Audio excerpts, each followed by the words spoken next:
have resulted from this. Corona, epidemia, COVID-19, pasien positif, kasus sembuh sebanyak 42.000, And Wuhan. Protokol kan status lockdown, PSBB ini kewaspadaan. normal. Nah, para ahli memprediksi dampak normalan baru ini akan berpengaruh pada segala sektor dan untuk mendukungnya, masyarakat diminta untuk beradaptasi. Sebuah keadaan yang dimana membuat saat itu sampai hari ini mulai berubah.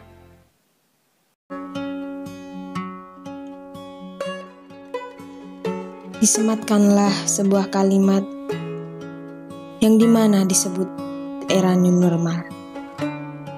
Disitulah aktivitas, keadaan, dan bahkan pola kehidupan mulai berubah.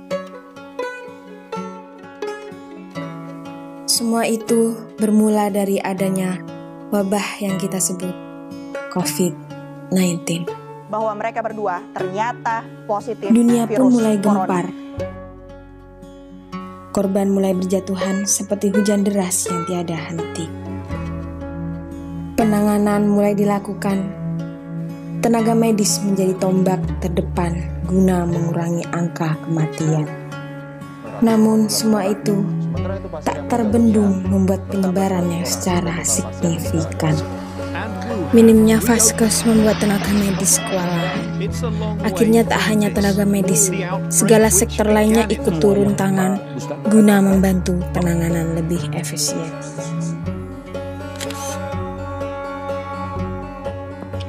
Masyarakat akhirnya mulai panik, melemahkan mental psikologis,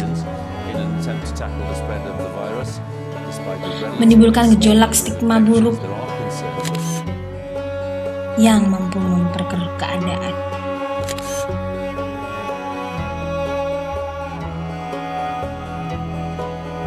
Segala upaya telah dilakukan.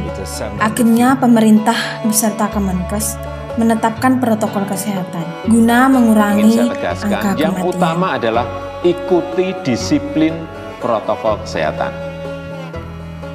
Silahkan beraktivitas secara terbatas, tapi sekali lagi ikuti protokol kesehatan secara ketat. Namun, semua itu terdampak pada pendidikan, ketenaga kerjaan, perekonomian, dan masih banyak lagi. Karena kurang leluasa dalam menjalankan aktivitas, maka pemerintah pun mempertimbangkan dari segala aspek untuk merubah protokol kesehatan.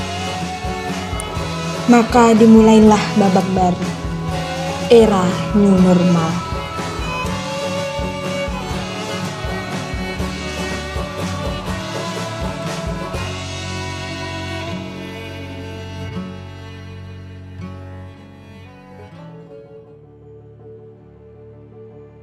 Di mana kondisi yang sangat baru dan belum pernah ada sebelumnya, membuat masyarakat menjadi lebih tertantang untuk produktif dalam menjalankan aktivitas tanpa harus melanggar protokol kesehatan.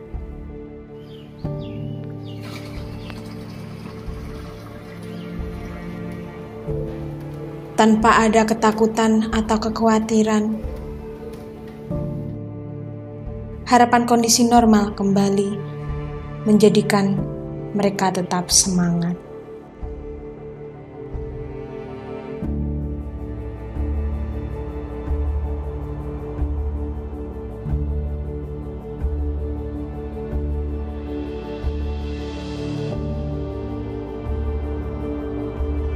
Contoh adalah petani dan mahasiswa dengan segala keterbatasan yang ada.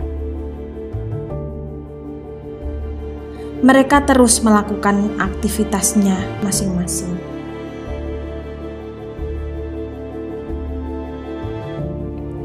Petani yang notabene pekerjaannya di luar ruangan diharapkan untuk tetap mematuhi protokol kesehatan.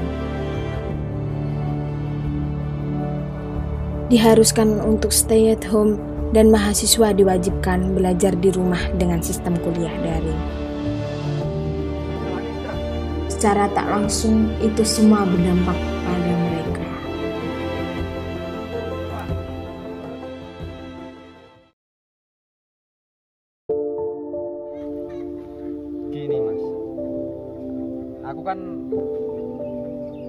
petani iki kudune iki akeh informasi karo sesama petani. Nah, gara-gara pandemi iki komunikasi karo informasi malah rada kurang.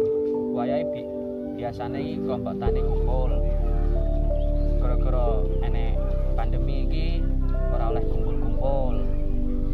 Nah, lek ora oleh kumpul-kumpul, ya kuwi informasine antar petani iki malah berkurang.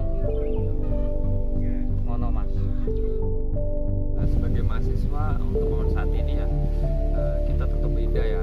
Yang sebelumnya kita kuliah secara offline dan sekarang kita kuliah secara daring. Nah, itu menjadi kebiasaan atau hal yang baru untuk kita sendiri ya sebagai mahasiswa.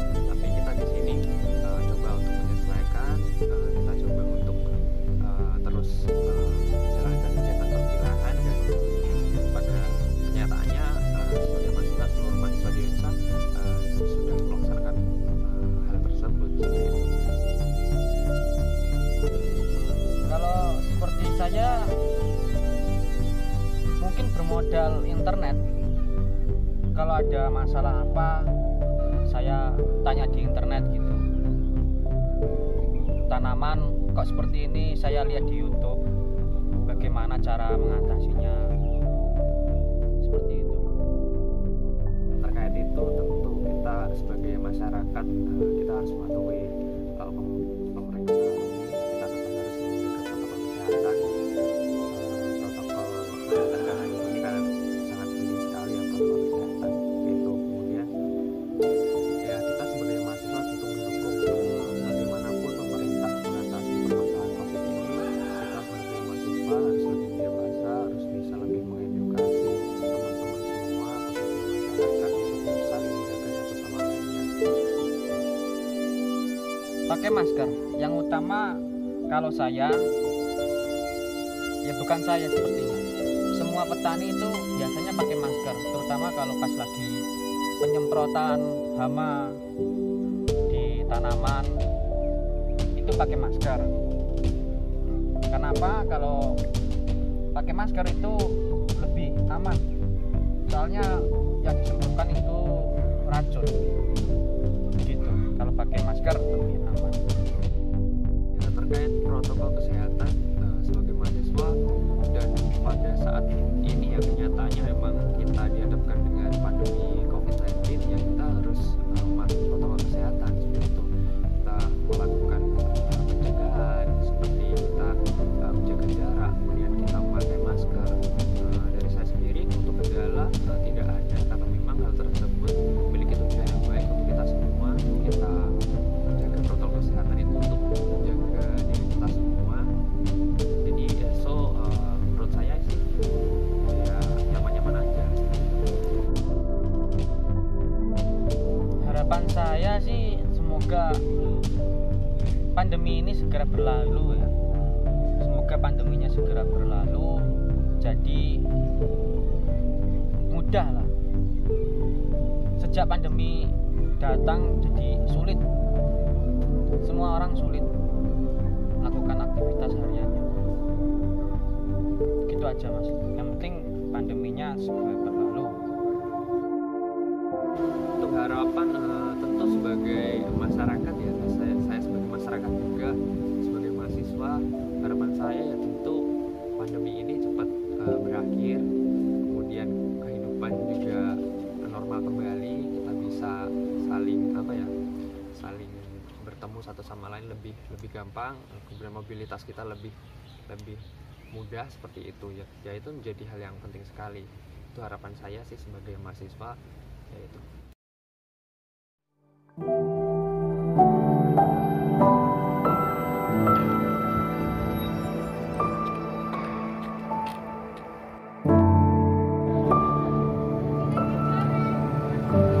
New normal adalah sebuah permulaan untuk kita bisa bangkit, meskipun harus berdampingan dengan COVID-19.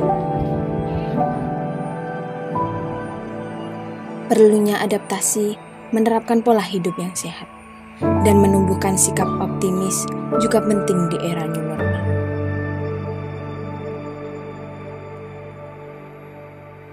Caranya adalah rutin untuk berolahraga, dan menjaga pikiran positif.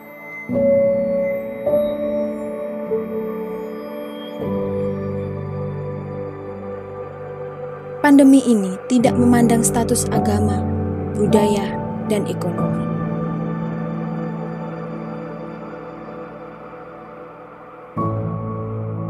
Maka dari itu, perlunya solidaritas sosial untuk menghadapi dan menekan pandemi.